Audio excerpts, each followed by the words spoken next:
Bacaannya bisa dilihat, dan slide ini saya mengacu ke, tidak saya tuliskan di sini, jadi ada diktat yang ditulis oleh Bu Indah dan Pak Suci. Nah, saya mengacu ke diktat tersebut. Jadi ya, isi dari slide ini sebenarnya sebagian besar, hampir semuanya memang dari situ. Jadi bisa digunakan. Oke ya. Dan sebelum kita mulai untuk topik yang baru, kita review dulu apa yang sudah kita pelajari kemarin. Nah, pertama kita sudah belajar tentang vektor yang punya besar dan juga punya arah.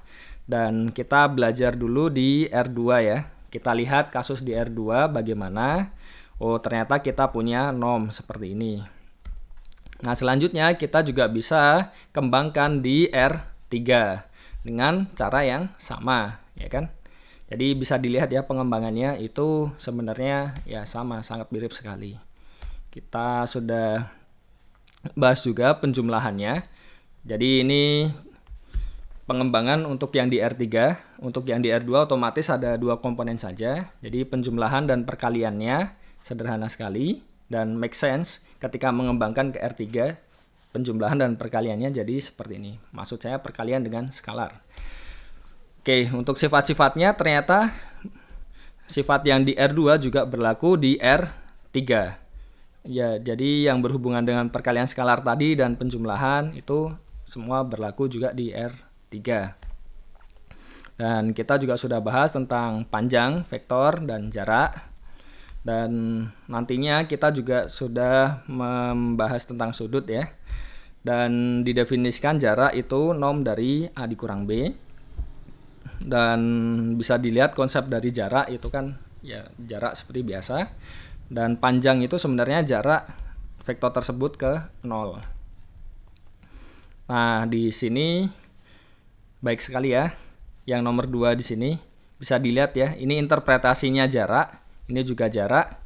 Jadi kalau kita mau pergi dari titik A ke titik B, terus selanjutnya B ke C, ya kan, dari A ke B terus B ke C, ya pasti kalau di total jaraknya akan lebih dari atau sama dengan dari A langsung ke C.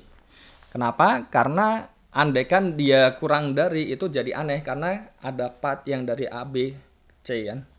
Jadi di sini tandanya lebih dari atau sama dengan. Oke ya. Nah, kita juga sudah membahas hasil kali titik di R2 dan juga di R3, dan bisa dilihat ya pengembangannya sangat logis sekali. Kita ambil definisinya dan kita sudah beberapa contoh. Ini contoh yang pertama yang kasus di R2, contoh yang kedua itu kasus yang di R3. Terus sifat-sifatnya baik di R2 dan di R3 mereka sama. Dan kita juga sudah membahas sudut, kita bisa mencari sudut antara 2 vektor. Jadi kalau di sini cos θ-nya bisa ditemukan, berarti θ-nya juga bisa dihitung. Dan buktinya, dan selanjutnya contohnya ya, sudah ya. Dan dari perkalian titik ini kita bisa mengidentifikasi sudutnya itu apakah dia lancip atau siku-siku atau tumpul. Nah, biasanya yang bagian siku-siku ini sering sekali digunakan. Dan ya, kita punya sifat ini. Vektor A dan B dia tegak lurus atau membentuk sudut siku-siku jika dan hanya jika hasil kali titik mereka itu sama dengan 0. Dan kita juga sudah membahas proyeksi. Jadi kita punya vektor A dan vektor B. Selanjutnya A ini ingin dinyatakan dalam C1 dan C2 di mana C1-nya sejajar dengan vektor B dan C2-nya itu tegak lurus dengan vektor B. Dan yang kita cari adalah C1-nya ini. Berapa vektor C1 ini vektor apa kan? Bisa dihitung. Dan kita bisa menghitung C1 ini dengan formula ini. Oke ya. Jadi C1 ini kita sebut dengan proyeksi A pada B dan notasinya proy, terus di sini ada indeks B dan A. Nah, untuk contohnya ketika kita punya vektor A ini 3,-1 transpos dan B-nya ini negatif 2,3 transpos, kita akan cari di sini C1 sama dengan proyeksi A pada B. Dan menggunakan formula ini kita punya A dot B berarti 3 dikali negatif 2, ya kan? Ini 3 kali negatif 2 didotkan kan berarti terus ini negatif 1 dikali 3. Kan jadi ini. Pembaginya adalah nom dari B kuadrat. Berarti negatif 2 dikuadratkan kan sama dengan 4. Dan 3 kuadrat sama dengan 9. Dikalikan dengan yang B. B-nya ini kan. Dan kita peroleh yang pembilang jadi negatif 9. Penyebutnya itu 13. Dikalikan vektor B jadi vektor ini. Ini proyeksi A pada B.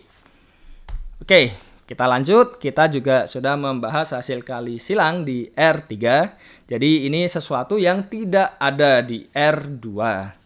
Dan hasil kali silang ini menarik. Kenapa? Karena dia ternyata tegak lurus baik dengan A maupun dengan B. Jadi kita bisa lihat ya, kalau didotkan, A didotkan dengan ini pasti 000, B juga didotkan dengan ini pasti 000. Nah, kalau tadi sulit untuk melihatnya, kita bisa menggunakan ini IJK standar ya. Dan ya bisa lihat ini determinan dari matriks ini. Jadi lebih mudah untuk mengingatnya. Jadi untuk contohnya kita sudah bahas dan kita juga menunjukkan bahwa A cross B di sini itu tegak lurus dengan A dan juga dengan B. Jadi sangat menarik sekali. Kita punya beberapa sifat, bisa dicoba ya. Jadi bukti diserahkan kepada adik-adik semua untuk latihan, tidak sulit. Dan kita punya identitas Lagrange sini dan kita punya akibat ini ya. Jadi nom dari ini itu menjadi luas jajar ginjang yang terbentuk dari dua vektor tersebut. Itu interpretasi geometrisnya. Nah, kita juga sudah membahas generalisasi ke Rn.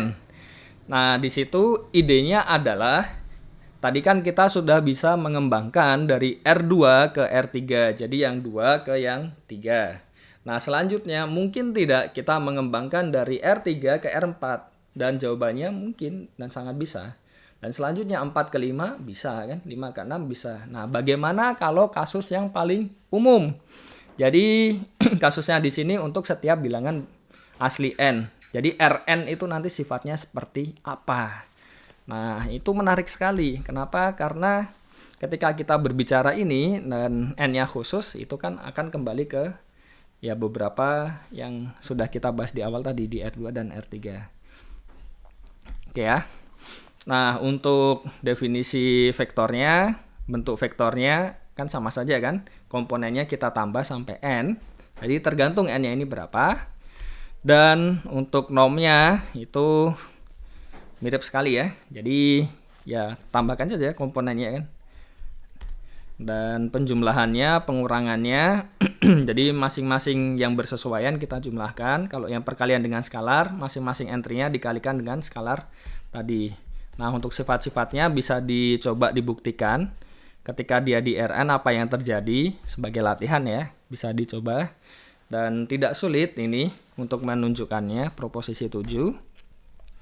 Terus hasil kali titiknya didefinisikan seperti ini, beberapa contoh. Dan sifat-sifat dari hasil kali titik di Rn.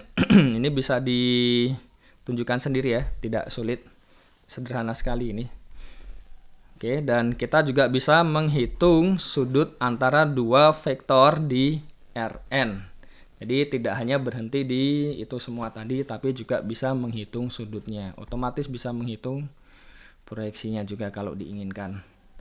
Nah, sekarang kita masuk ke materi baru, tapi masih di Rn karena minggu ini targetnya menyelesaikan yang ruang Rn. Oke ya, ruang vektor Rn. Jadi kita start dari dimensi dan basis, atau di sini ya basis dan dimensinya sama saja lah. Oke, kita punya himpunan tak kosong S, ya kan? Isinya vektor S1, S2 sampai SK. Jadi banyaknya ada K di Rn. Nah, kita definisikan kombinasi linier itu kita ambil alfa 1, alfa 2, alfa K di R, bilangan real ya semuanya. Kita bentuk ini alfa 1 S1 tambah alfa 2 S2 dan seterusnya sampai alfa K SK. Jadi jumlahan ini kita namakan kombinasi linier. vektor-vektor di S. Ya. Nah, di S ini kita cek apakah dia memenuhi sifat-sifat tertentu. Nah, apabila setiap vektor di Rn itu dapat dinyatakan dalam kombinasi linear yang vektor-vektor di S tadi, nah kita katakan bahwa S itu membangun Rn, ya. Dan kita notasikan di sini Rn sama dengan span dari S. Jadi span itu kalau diartikan bahasa Indonesia itu merentang, ya. Jadi kita punya vektor-vektor tadi. Nah, kombinasi linearnya seperti apa? Jadi rentangnya seperti apa? Itu span-nya. Jadi notasinya ini span. Jadi itu yang dinamakan dengan membangun. Kalau setiap elemen di Rn itu dapat dinyatakan sebagai kombinasi linear dari vektor-vektor di S. Jadi S membangun Rn. Nah, selanjutnya kalau himpunan S itu, kalau kita bentuk kombinasi linearnya terus disama dengan 0, hanya mempunyai solusi tunggal, yaitu alfa 1, alfa 2, dan seterusnya sampai alfa K semuanya 0, kita sebut S itu bebas linear. Jadi satu sama lain tidak bergantung. Jadi tidak ada vektor-vektor di S itu yang dapat dinyatakan dalam kombinasi linear vektor-vektor yang lain. Jadi jika ada himpunan subset dari Rn yang bebas linear dan juga membangun, himpunan tersebut disebut basis. Jadi itu basis yang membangun dan juga bebas linear. Nah, dimensi dari Rn itu jelas n karena jadi dimensi itu banyaknya vektor yang di basis tadi dan banyaknya vektornya pasti n. Jadi kalau dia berhingga banyaknya basis, vektor-vektor yang di basis itu tidak mungkin kurang dari n dan juga tidak mungkin lebih dari n. Kenapa? Karena kalau kurang dari n, nanti dia tidak mungkin membangun Rn. Kalau lebih dari, dia pasti tidak bebas linear. Oke ya. Nah, untuk contoh-contohnya, kita start dari yang trivial dulu, yang paling sederhana, paling mudah. Kita start dari R2. Kita punya dua vektor ini, 1, 0 dan 0, 1. Bisa dibuktikan kalau dia basis di R2. Caranya bagaimana? Ya, kita cek membangunnya. Ambil sebarang vektor di R2, misalkan bentuknya A1, A2, berarti kan jelas ya, A1 kali ini ditambah A2 kali ini. Selesai. Bebas linearnya ya jelas, kalau kita punya alfa 1 kali ini, tambah alfa 2 kali ini sama dengan 0, ya alfa 1-nya kan, di entry yang pertama kan, dia sama dengan 0. Ya, alfa 1, 0. Terus yang di entry kedua, alfa 2-nya juga 0 lagi. Berarti setiap kita punya kombinasi linear sama dengan 0, pasti ya koefisien-koefisiennya pasti 0. Tidak mungkin yang lain. Nah, kita juga bisa kembangkan di R3. Kita punya 3 vektor ini, sudah kita mention ya sebelumnya, IJK. Ini merupakan basis di R3. Untuk buktinya, ya idem. Mirip seperti yang nomor 1. Dan kita lebih tertarik bagaimana kasus umumnya di Rn. Jadi, kita bisa mendapatkan ini, himpunan ini, E1, E2, sampai En, vektor-vektor ini. Jadi, apa yang dimaksud vektor EI? Vektor EI adalah vektor yang entry-nya semuanya 0, kecuali entry ke I. Dan entry ke I-nya kita set 1. Jadi, contohnya E1 itu ini ya, ini E1. Jadi, 1, 0 semua, ini E2. Jadi, 0, 1 semua, entry keduanya kan 1 kan, sisanya 0. Dan di sini En ya, 0 semua, paling bawah 1. Oke, dan kita akan tunjukkan ya himpunan ini, vektor-vektor ini membangun dan bebas linear. Untuk membangunnya bagaimana? Kita ambil sebarang vektor A seperti ini, kita peroleh A-nya, ya jelas ya ini clear sekali. Jadi ya ini pasti membangun Rn, jelas. Dan bagaimana cara menunjukkan bebas linearnya? Nah, kita punya persamaan ini, dia sama dengan 0. kita bisa menyatakan dia sebagai ini kan. Ya enggak? Jadi perkalian matriks biasa. Ini kan kalau dikalikan jadi ini ya kan semuanya. Jadi ini yang E1 ya tadi ya. Benar kan? E1, E2 sampai EN kan. Bisa dikalikan. Ya, cocok sama. Dan bisa dilihat ya, matriks ini itu punya inverse. Jadi kalau dikalikan inverse-nya dari kiri, ini kan hilang. Dan sebenarnya ini juga matriks identitas kan. Jadi inverse-nya dari kiri sama saja, kanan juga. Jadi ya karena identitas sebenarnya tidak perlu inversa sih, dia sendiri kan. Jadi ini pasti solusinya hanya tunggal, solusinya ini. Alfa 1 sama dengan alfa 2 sama dengan dan seterusnya sampai alfa n sama dengan 0. Ini jelas sekali. Jadi terbukti bahwa himpunan vektor-vektor ini bebas linier. Nah, untuk contoh lain yang juga basis, kita juga bisa melihat vektor yang jadi entry I. Jadi 1 sampai ke I itu 1, semuanya 1, dan setelahnya itu 0. Jadi yang pertama ini 1, semuanya 0. Selanjutnya ini 1, 1, semuanya 0. 1, 1, 1, semuanya 0. Terus ini 1 semua, paling bawahnya 0. Terus ini 1 semua, ini yang ke N-nya ya. Jadi ada N vektor di sini. Dan dapat ditunjukkan himpunan vektor-vektor ini dia akan menjadi basis untuk Rn. Nah, untuk buktinya sederhana dan bisa dicoba ya untuk latihan. Oke, contoh lain. Kalau kita punya di R4, ini ya, vektor-vektornya ada 4 di sini. Kita akan tunjukkan dia bukan basis dari R4. Pertama-tama kita bentuk kombinasi linearnya. Terus kita ini ya, kita nyatakan ulang, berarti kita peroleh matriks ini. Nah, selanjutnya kita cek matriksnya ini. Jadi kita pakai operasi baris elementer. Jadi sebelumnya saya tulis ulang dulu. OBE-nya bagaimana itu nanti kita lihat bersama. 3, 2, 1, 1, 2, 3, 0, 1, 2, dan 0, 1, 2, negatif 1 ya. Jadi ini diapakan nih? Baris kedua dikurang 2 baris pertama dan baris ketiga dikurang 3 baris pertama ya kan? Supaya di bagian ini jadi 0. Ini juga jadi 0. Itu M-nya ya. Terus hasilnya berapa? Yang baris pertama tetap 1, 2, 0, 3. Terus di sini jadi 0. Setelah itu 1 dikurang 4 itu negatif 3. 1 kurang 0, 1. Terus 2 dikurang 6 itu negatif 4. Terus yang baris ketiga dikurang 3 baris pertama. Berarti di sini 0.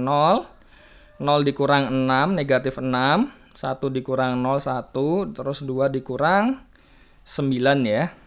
Berarti negatif 7. Terus yang baris terakhir tetap karena sudah 0 duluan. Terus selanjutnya di sini saya nanti tukar baris keempat ke baris kedua. Terus ini dihilangkan ya 0, 0 biar 0. Jadi M-nya sekarang saya ingin mengenolkan 2 ini, dinolkan. Ya kan? Ini wah hilang. Wah berbahaya ini. N negatif ya ini ya tadi ya.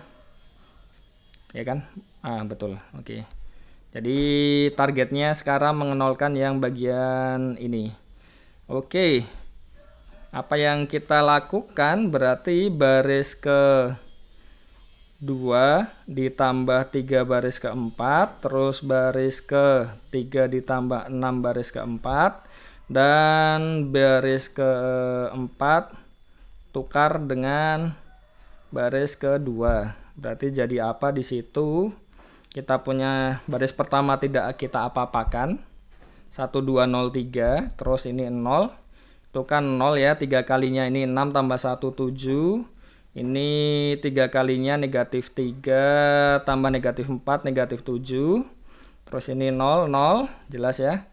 Ini 6 kalinya, 12 tambah 1, 13. Terus di sini berapa ya? 6, negatif 7, dikurang 7 berarti negatif 13. Kita punya 0. Oh ya, ini ditukar ya habis itu ya. Atau tukarnya nanti saja lah, supaya tidak ruwet. Kita punya 0, 1, 2, negatif 1. Nah, setelah itu baru kita tukar B4 ke B2 ya. Berarti saya punya, oh ya di sini ini kan ya bentuknya bisa dilihat ya. Berarti ini juga bisa langsung di cancel. Oke.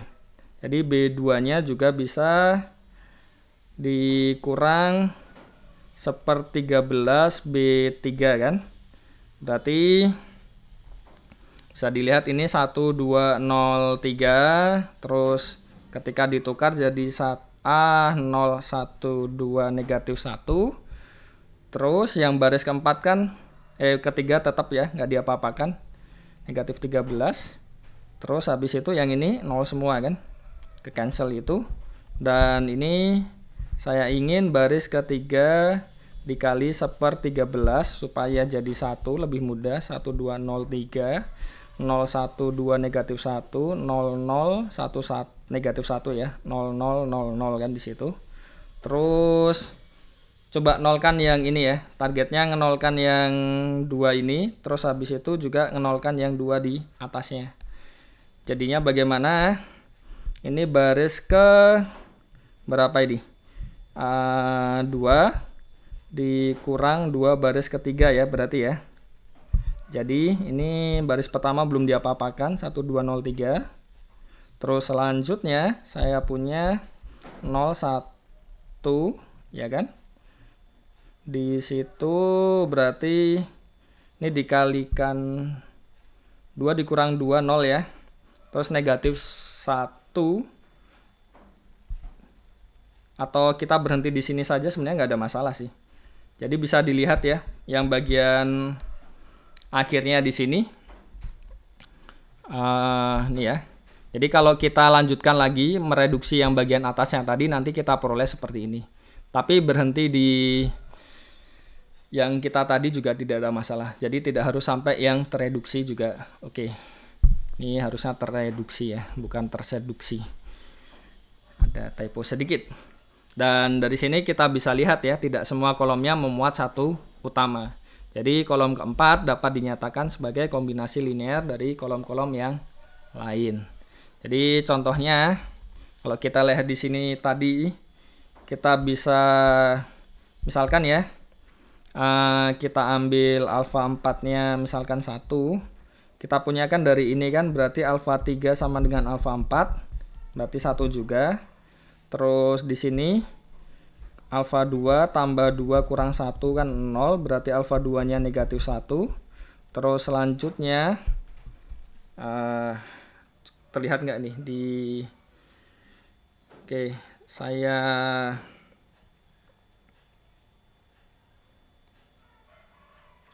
selection mode. Jadi saya select di sini, saya pindahkan ke atas ya supaya lebih jelas. Nah, oke. Lanjut lagi. Jadi terus alfa 1 ya kan? Ini ya tidak harus sampai tereduksi. Tadi sudah kita bahas. Di sini alfa 1, alfa 2-nya negatif 1 berarti negatif 2. Tambah ininya kan 3 kan, sama dengan 0, berarti alfa 1-nya negatif 1. Jadi bisa kita cek ya, ketika alfa 1-nya negatif 1, alfa 2-nya juga negatif 1, alfa 3-nya itu 1, alfa 4-nya 1. Kita cek lagi di sini ya. Ini tadi. Apakah dia hasil kombinasi linearnya sama dengan 0? Kita cek. Di sini kita punya negatif dari 1, 2, 3, 0. Terus dikurangi lagi 2, 1, 0, 1. Ditambah 0, 1, 1, 2. Dan ditambah 3, 2, 2, negatif 1. Oke ya, kita lihat di sini. Ini min 1 kurang 2 negatif 3, terus tambah 3 0 ya. 0, terus ini negatif 2 negatif 3, tambahkan 1 negatif 2 tambah 2 0 lagi. Terus ini negatif 3 tambah 0 tambah 1 tambah 2 0 lagi. 0 kurang 1 tambah 2 kurang 1 0 lagi. Jadi bisa dilihat di sini kita punya solusi yang tidak 0 semua. Jadi bahkan ini semuanya tak 0 kan. Ya, tidak 0 semua dan ya intinya yang kita arah itu jadi jangan bingung ya. Yang kita arah itu tidak 0 semua. Tetapi kalau misalkan semuanya tidak 0 itu tidak ada masalah kan, termasuk kan. Jadi tidak 0 semua itu lebih general daripada semuanya tidak 0, ya kan? Semuanya tidak 0 kan lebih kasus-khususnya kan. Kenapa jadi bermain kata-kata ya? Oke, jadi bisa dilihat ya. Jadi ada solusi di situ yang tidak semuanya 0. Jadi dia tidak bebas linier. Nah, oke. Kita akan masuk ke himpunan bagian, tapi sebelumnya kita ingin merefresh sejenak dulu sebelum masuk ke himpunan bagian ya. Jadi kita punya ruang vektor Rn. Nah, dari ruang vektor Rn itu mungkin atau tidak kita menemukan himpunan bagian dari Rn yang juga dia jadi ruang vektor. Oke ya. Nah, jadi himpunan bagian tak kosong dari T ini disebut ruang bagian jika memenuhi dua ini. Pertama, ketika kita mengambil dua elemen di T, jumlahnya masih masuk lagi ke T. Dan yang kedua, ketika kita ambil di T dan alfanya di R, nah perkaliannya masuk lagi ke T. Contohnya, kita punya himpunan S di R3 ini. Jadi S-nya itu vektor-vektor yang entry pertamanya itu boleh tak 0, jadi bilangan real, terserah mau berapapun. Tapi entry kedua dan ketiganya harus 0. Nah, dapat ditunjukkan dengan mudah bahwa S merupakan ruang bagian dari R3. Kenapa bisa begitu? Nah, kita lihat ya, S-nya tadi. Jadi S-nya itu jangan merah. Oke ya. S-nya itu bentuknya S00 transpose, di mana S-nya di R, gitu kan? Ini S kecil ya. Ini S kapital. Oke, jadi kita ambil dua elemen di S ini. Jadi diambil sebarang. Jadi karena sulit menulis kapital ya, jadi saya tuliskan gini untuk vektornya. Dan B di S dengan A-nya itu bentuknya A00 ya kan. A-nya di R ya. Dan B-nya itu bentuknya B00. B-nya di R.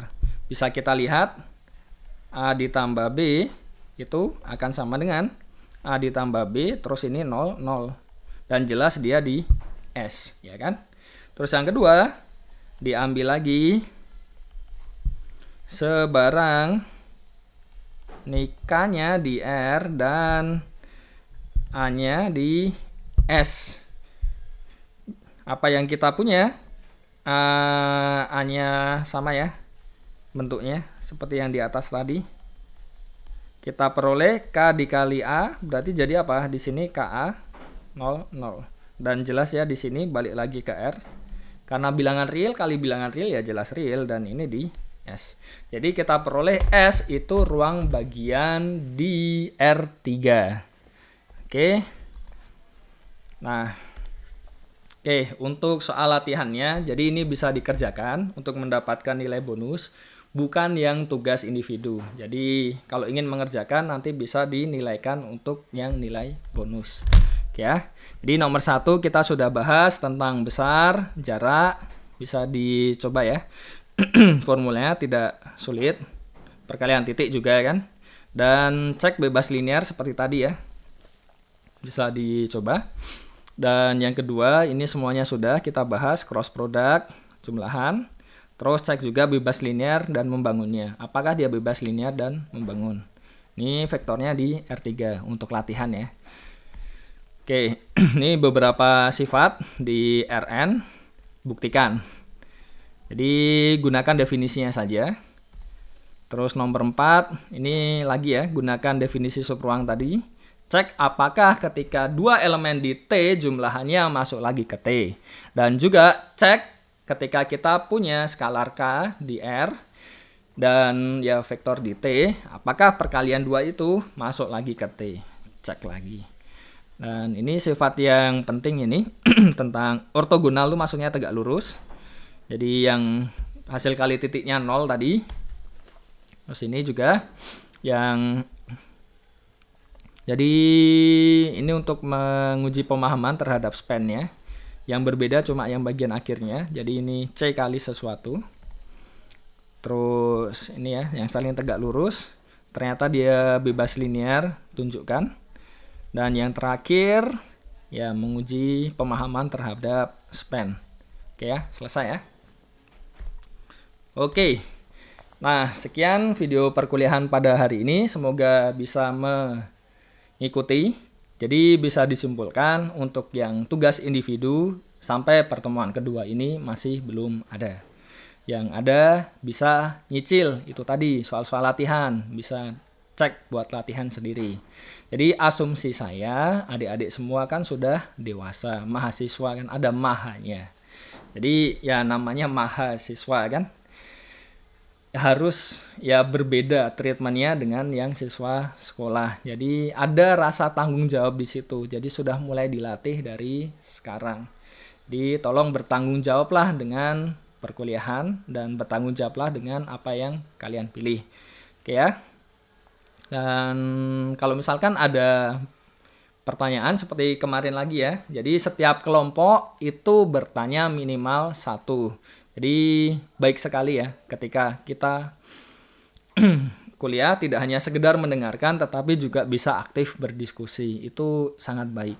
Kenapa? Karena ketika kita mengutarakan pendapat, belajar mengutarakan pendapat itu soft skill yang sangat berharga. Jadi ketika nanti sudah lulus itu silahkan ya dirasakan ya. Jadi mengeluarkan pendapat itu kadang-kadang itu tidak mudah dan kita bisa latih dari sekarang. Jadi ini kesempatan untuk melatih itu. Salah tidak masalah kan, yang namanya juga belajar. Jadi ya yang penting kita selalu berusaha untuk memperbaiki diri, selalu upgrade ke depannya. Kalau ya kan di UGM ya, Gajah Mada kan, Patih Gajah Mada itu kan ada semboyannya Ginong Pratidino. Itu dibuat besar sepanjang hari. Jadi intinya selalu berprogres.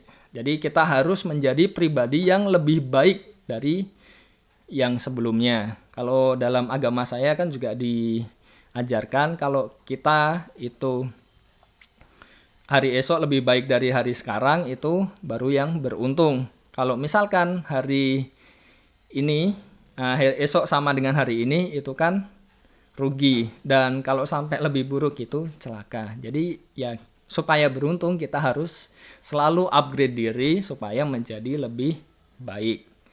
Oke, sekian video kali ini.